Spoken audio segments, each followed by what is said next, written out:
स्वागत है आप सभी लोग का आपके अपने YouTube channel easy study point में। तो आज की इस वीडियो में हम देखेंगे कि परिमेय संख्या और अपरिमेय संख्या किसे कहते हैं, उदाहरण सहित। यदि आपसे कोई पूछे कि परिमेय संख्या किसे कहते हैं तो आप इसकी परिभाषा साधारण तरीके से लिख सकते हैं कि वे संख्याएं जिन्हें हम P बटे Q के रूप में व्यक्त कर सकें। वे संख्याएं जिन्हें हम P बटे Q के रूप में P बटे Q के रूप में व्यक्त कर सकें, Q के रूप में व्यक्त कर सकें जहां P तथा Q पूर्णांक हो। P तथा Q पूर्णांक हो और Q नॉट इक्वल 0 हो। Q नॉट इक्वल 0 हो परिमेय संख्या कहलाती है, परिमेय संख्या कहलाती है।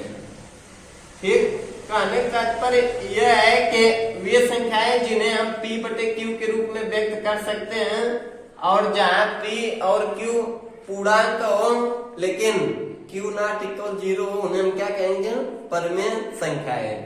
जैसे देखिए P बटे Q से तात्पर्य यह है कि P को ही हम क्या कहते हैं, अंश कहते हैं और Q को क्या कहेंगे, हर। और Q not equal 0, Q not equal 0 का मतलब यह है कि ये जो हमारा हर है इसका मान कभी 0 नहीं होना चाहिए। यदि 0 होता है तो वह परिमेय संख्या नहीं होगी। जैसे देखिए कह दें कि 4 बटे 0, नीचे या तो 4 हो गया P और 0 क्या हो गया Q। जब Q का मान 0 हो गया तो ऐसी संख्याओं को हम परिमेय संख्या नहीं कहेंगे। ठीक, तो उदाहरण में आप लिख सकते हैं, जैसे देखिए आप लिख सकते हैं 3 बटे 4, 5 बटे 6 या माइनस वाली जो संख्याएं हैं -9 है तो इसके नीचे आप 1 लिख सकते हैं, या 3 बटे 10 ... कुछ भी। ठीक, कहने का तात्पर्य एक ऐसी संख्या है जिन्हें हम P बटे Q के रूप में व्यक्त कर सकें। सिर्फ कंडीशन है कि हर का मान 0 नहीं होना चाहिए, वे संख्याएं परिमेय संख्या कहलाएंगी। ठीक, तो अब हम बात करेंगे कि अपरिमेय संख्याएं किसे कहते हैं। जब आपसे कोई पूछे कि अपरिमेय संख्याएं किसे कहते हैं तो इसमें भी आप लिख सकते हैं कि वे संख्याएं जिन्हें हम P बटे Q के रूप में व्यक्त न कर सकें, P बटे Q के रूप में व्यक्त न कर सकें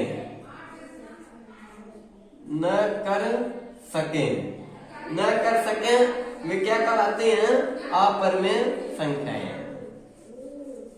इसमें भी P और Q पूर्णांक होगा, जहां P Q पूर्णांक है। ठीक, लेकिन P बटे Q के रूप में व्यक्त न कर सके वे संख्याएं क्या कहलाती हैं, अपरिमेय संख्या। अपरिमेय संख्या कहलाती है। तो देखिए इसमें भी हम यह समझेंगे कि वे संख्याएं जहां P और Q पूर्णांक हो लेकिन हम P बटे Q के रूप में व्यक्त न कर सके वे संख्याएं हमेशा क्या कराएंगी, अपरिमेय संख्याएं। ठीक, इसे आप लिख सकते अपरिमेय संख्याएं। यह तो हो गई परिभाषा। अब हम देखेंगे उदाहरण। एग्जाम्पल की बात करें तो जैसे देखिए कड़ी में आपका 23 है, इसका पूरा वर्गमूल मिलेगा, नहीं मिलेगा। जब पूरा वर्गमूल नहीं मिलेगा तो कड़ी वाली संख्याएं भी क्या होती हैं, अपरिमेय संख्याएं। लेकिन आपसे कोई पूछे कि कड़ी में 25 क्या है तो कड़ी में 25 को हम लिख सकते हैं, इसका जोड़ा बन जाएगा 5 गुणे 5, जोड़ा बन गया तो पूरा मिल गया क्या, 5। लेकिन 5 है तो नीचे हम 1 मान देंगे, बहुत आसान तरीके से यह परिमेय संख्या हो जाएगी, इसे हम अपरिमेय संख्या नहीं कहेंगे। कहने का तात्पर्य है कि ऐसी संख्याएं जिन्हें हम P बटे Q के रूप में न व्यक्त कर सके, ये कड़ी वाली संख्याएं, इसको हम P बटे Q के रूप में व्यक्त नहीं कर सकेंगे। लेकिन पूर्ण वर्ग संख्या है तो वो परिमेय संख्या है क्योंकि इसका पूरा वर्गमूल मिलेगा। ठीक, इसमें आप लिख सकते हैं कड़ी में 17,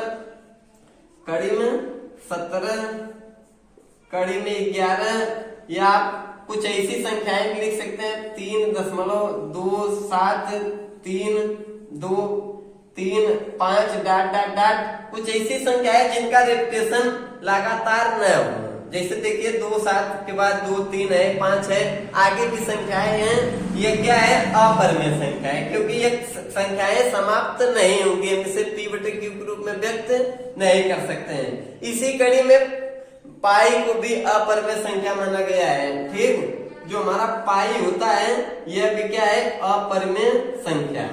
ठीक, इसका मान बहुत लोग मानते हैं 22/7, 22/7 है, लेकिन इसका मूल मान क्या माना गया है कि पाई को भी अपरिमेय संख्या की श्रेणी में रखा गया है। तो हम पाई को भी अपरिमेय संख्या कहेंगे। एक बार फिर हम कहेंगे कि वे संख्याएं जिन्हें हम p बटे q के रूप में व्यक्त कर सकें, p और q पूर्णांक हो, जहाँ q नॉट इक्वल 0 हो परिमेय संख्या, लेकिन p और q पूर्णांक हो p बटे q के रूप में व्यक्त न कर सके, वे अपरिमेय संख्याएं कहलाएंगे।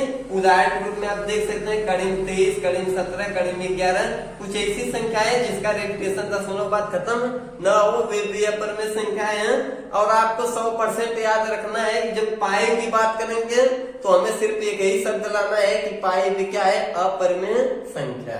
तो उम्मीद करता हूँ आप लोगों को बहुत आसान तरीके से समझ में आ गया होगा कि परिमेय संख्या तथा अपरिमेय संख्या किसे कहते हैं।